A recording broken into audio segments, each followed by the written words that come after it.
Welcome to McPlum, simple solutions served daily.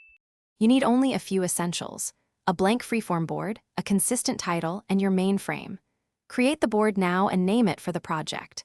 Once done, set the grid or snapping to 1/2 inch for alignment and pick a neutral background to reduce visual noise.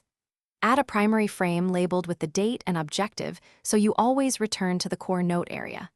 This gets you into action immediately and prevents scattered starts. Start capturing the information fast. Type short bullets, drop in sketches, and record a voice memo for complex ideas. As content accumulates, move related items together and enclose them in frames. Connect causes and next steps with arrows so the flow is visible. Once grouped, assign tags and colors for priority and use sticky labels for action items. Make sure to collapse or hide low-priority groups to keep the active area focused, and finish by creating a concise checklist of next actions and deadlines at the top right so you can act immediately. Once ready, export a PDF or share the board link and duplicate it for versioning. This preserves your work and lets you iterate. If something goes wrong, items disappear or overlap.